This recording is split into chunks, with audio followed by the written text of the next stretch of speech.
sharing a reading experience. I took down notes from the Lincoln Hypothesis by Timothy Ballard, and I'm sharing them with you now. I hope you listen and receive something worthwhile from this.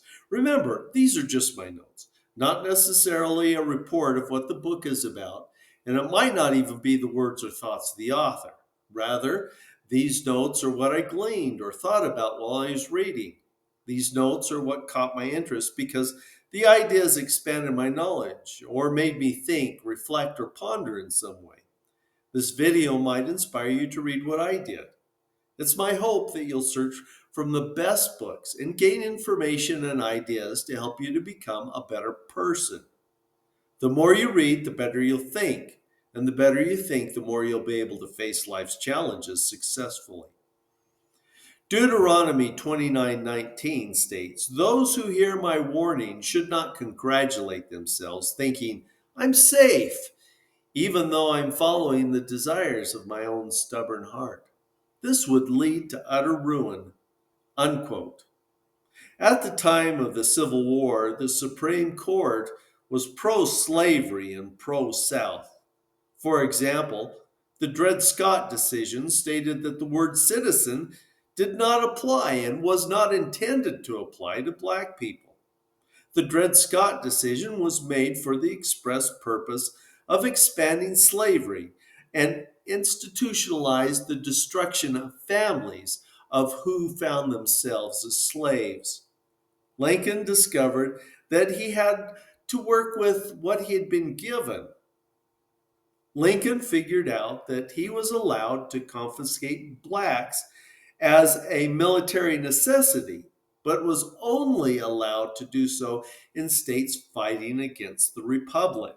Hence, the Emancipation Proclamation was written in such a way to keep it safe until the 13th Amendment could be passed, which would liberate all slaves.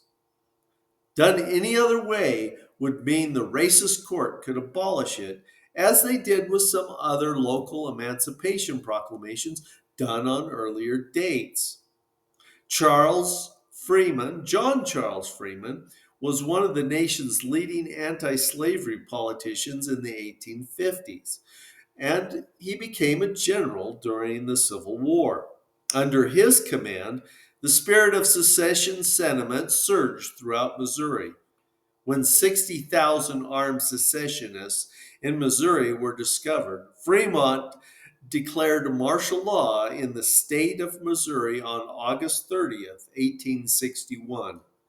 The Fremont Emancipation was part of a military proclamation issued by Major General John C. Fremont, which in part said, "All persons who shall be taken with arms in their hands within these lines shall be tried by court-martial, and if found guilty, will be shot. The property, real and personal, of all persons in the state of Missouri who shall take up arms against the United States and who shall be directly proven to have taken an active part with their enemies in the field, is declared to be confiscated to the public use, and their slaves, if they have any, are thereby declared free." Unquote. Edward Davis warned that officials in Washington would never stand for such a sweeping edict. Fremont responded that he had been given full power to put down secession in Missouri and that, as a war measure, the proclamation was entirely warranted. Lincoln was not informed about this. President Lincoln learned of Fremont's proclamation by reading it in the newspaper. Fremont issued his proclamation without consulting any authority in Missouri or Washington. When asked about it, Fremont stated that he knew the situation in Missouri better than the president. Lincoln could not allow Fremont's insubordination to go unpunished. Lincoln sent an order on October 22, 1861, removing Fremont from command. Although Lincoln opposed Fremont's method of emancipation, the episode had a significant impact on Lincoln. Lincoln became determined after Fremont's failed proclamation that emancipation could not be a matter of martial law or some other temporary measure that would later be challenged in the courts. To ensure its permanence, Lincoln felt emancipation would have to be put into effect by the federal government in a constitutional manner.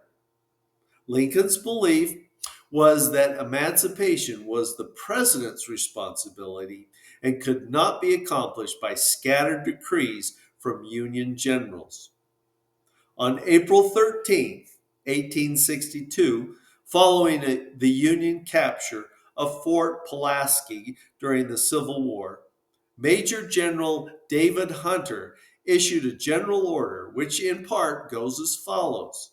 These states of Georgia, Florida, and South Carolina, comprising the military department of the South, having deliberately declared themselves no longer under the protection of the United States of America, and having taken up arms against the said United States, it becomes a military necessity to declare them under martial law. This was in accordance done on the 25th day of April, 1862. Slavery and martial law in a free country are altogether incompatible.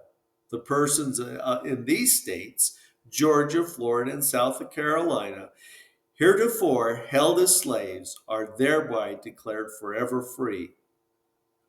Not yet committed to a comprehensive plan of emancipation, President Lincoln overturned the orders until Lincoln's own Emancipation Proclamation could be formally issued on January 1st, 1863. Later in 1863, General David Hunter wrote a letter to the Confederate President Jefferson Davis saying, "You say you're fighting for liberty. Yes, you are fighting for liberty. Liberty to keep 4 million of your fellow beings in ignorance and degradation. Liberty to separate parents and children, husband and wife, brother and sister. Liberty to steal the products of their labor, extracted with so many a cruel lash and bitter tear. Liberty to seduce their wives and daughters, and to sell your own children into bondage. Liberty to kill these children with impunity when the murder cannot be proven by one of pure white blood. This is the kind of liberty, the liberty to do wrong, which Satan, the chief of all fallen angels, was contending for when he was cast into hell." Unquote. To say the Emancipation Proclamation did not free anyone misses the point. That is, that the Emancipation Proclamation announced a new war aim to overthrow slavery by force of arms. It was a call for the freedom of the oppressed. If there had been no Emancipation Proclamation, slavery would have been left in place whenever the Union Army came into an area. But by drafting the Emancipation Proclamation, President Lincoln was in fact paving the road for the 13th and 14th Amendment, which not only freed slaves, but forced states to uphold the Constitution. Before then, only the federal government was bound to the Constitution. The states could bypass civil rights if they wanted. The extermination order by Governor Boggs, perfectly legal. Burning of synagogues, temples, and churches, perfectly legal. Raping, pillaging, and plundering, perfectly legal, as long as it was blessed by the state. It is not the federal government. It's not that they didn't want to do anything about these injustices. It was that they couldn't do anything about it. Their hands were tied by the states' right doctrine. Without the Emancipation Proclamation, slavery would have expanded as it had in other parts of the world. Currently, there are approximately 27 million slaves today, more now than in the 19th century.